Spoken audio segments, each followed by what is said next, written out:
Dans cette vidéo, nous allons ensemble voir si l'indice américain, c'est-à-dire l'US 30 ou encore appelé le Dow Jones, respecte la stratégie de l'SMC.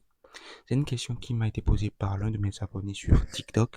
J'ai décidé d'en faire une vidéo pour permettre à tout le monde de comprendre que l'SMC est une stratégie qui marche, même si c'est une stratégie qui est beaucoup dénigrée, d'accord, comme toutes les autres stratégies d'ailleurs, mais c'est une stratégie qui fonctionne presque dans tous les marchés. Alors, est-ce que l'US 30 respecte la stratégie de l'SMC? Alors, il faut savoir que cette analyse que vous voyez à l'écran est une analyse que j'ai eu à faire la semaine du 24 février, d'accord?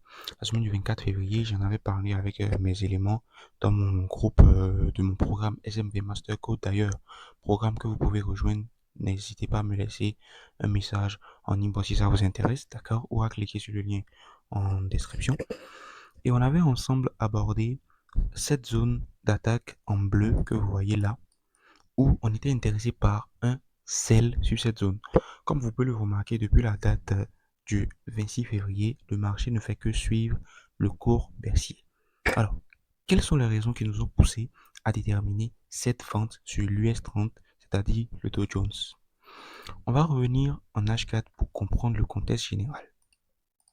Alors, lorsque je viens sur H4, je suis dans un contexte haussier. Au moment où je faisais l'analyse, j'étais dans un contexte haussier. On avait tout simplement eu à ce niveau la cassure d'un BOS, prise de liquidité, création de ce BOS intéressant.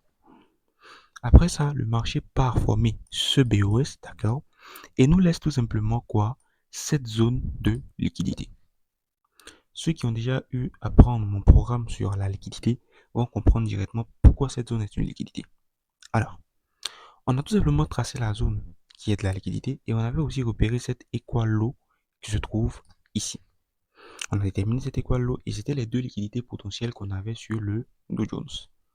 Après avoir fait ça, on a tout simplement déterminé les zones d'attaque à fort potentiel que vous pouvez déterminer tout simplement par la couleur cendre. D'accord? Les zones en cendre et en bleu dans mes analyses sont des zones à fort potentiel. Par contre, les zones en jaune sont des zones très faibles qui vont se faire potentiellement casser, même s'ils vont faire réagir le marché pendant un petit moment. Alors, ensuite, après avoir déterminé ça, et après avoir déterminé la liquidité, on connaît maintenant le biais directionnel du marché à ce moment-là, qui avait pour intention de venir chercher quoi? C'est deux liquidités. Soit la première liquidité, soit il prend les deux. D'accord? Et dans ce cas-ci, il a pris les deux. Donc, au moment où j'ai fait l'analyse, le marché était quelque part ici. Donc, il réagissait à cette zone d'SMC trap là. D'accord? Ensuite, moi, je suis descendu sur du H1 M30 où j'ai déterminé la structure interne, ce qui se passait là-bas et est-ce que j'avais la possibilité de prendre un sell histoire de venir chercher ces liquidités-là. Alors, je vais être très neutre avec vous. Le trade n'a pas été pris parce que je n'étais pas là lorsque le marché a réagi sur la zone. Je pense avoir même dit ça dans l'un de mes lives euh, il y a quelques semaines. D'accord? Donc, le trade n'a pas été pris, mais je vous montre le contexte général, la raison pour laquelle je voulais vendre sur cette zone, moi et les membres de mon équipe. Alors, lorsque je viens sur du H1, je vais tout simplement me focaliser sur cette structure-là qui est la structure interne qui viendra chercher normalement la liquidité qu'on a eu à déterminer en H4. Il est très important de notifier que les retracements ont pour but de venir chercher de la liquidité. Alors, le retracement H4 va tout simplement représenter la tendance M15 ou M30 ou même H1. D'accord? Parce que selon moi, ma méthode d'analyse, ces trois unités de temps que je viens de citer là sont tout à fait, sont tous les mêmes. D'accord? À la différence que chaque unité de temps a plus d'informations que l'autre. Sinon, c'est la même structure, c'est la même tendance, c'est ma façon de trader. Je ne vous demande pas d'avoir la même façon que moi, d'avoir la même façon de voir les choses que moi. Mais si vous êtes intéressé par cette façon de trader là qui est assez simple selon moi, d'accord, vous pouvez tout simplement cliquer sur le lien en bio ou me contacter directement ou cliquer sur le lien en description. On continue. Donc, j'arrive à ce moment-là, le marché était ici, comme je l'ai dit tout à l'heure, il était quelque part là, d'accord, il avait déjà réagi à la zone, mais il n'avait pas encore créé ce mouvement de retracement H1, d'accord. On avait eu Shosh, d'accord, liquidité ici qui a été prise, ensuite le marché vient former ce bon BOS là. Le fait que ce sommet ait pris de la liquidité fait d'elle un sommet très intéressant parce qu'il a pris de la liquidité, tout simplement. D'accord?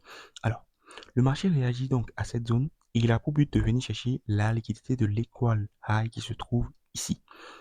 Après cette liquidité, tout simplement la meilleure zone pour réagir, c'est tout simplement le POI qu'on a ici. Et comme on peut le remarquer, le marché touche le POI à la perfection, c'est-à-dire si tu avais placé un sell limite à ce niveau-là, tu allais être actuellement dans le trade. Moi, lorsque je suis devant mes graphiques, j'aime pas trader avec des ordres limites, d'accord? Mais lorsque je sais que je suis fatigué et tout, c'est à ce moment-là que je décide de trader avec des ordres limites. Et dans ce cas-ci, j'étais devant mes graphiques, c'est juste que je me suis endormi, d'accord? Le marché touche la zone du POI à la perfection et suit son cours. C'est aussi la raison pour laquelle je précise toujours, il est très important de trader sur des zones qui ont pris de la liquidité. C'est très, très, très, très important. Alors, est-ce que l'US 30 respecte les SMC et la liquidité? Je pense que la question est vite répondue. N'hésite pas à cliquer sur le lien en description si tu aimerais avoir la même façon de trader comme moi ou si tu aimerais avoir mes analyses dans mon canal Telegram, d'accord?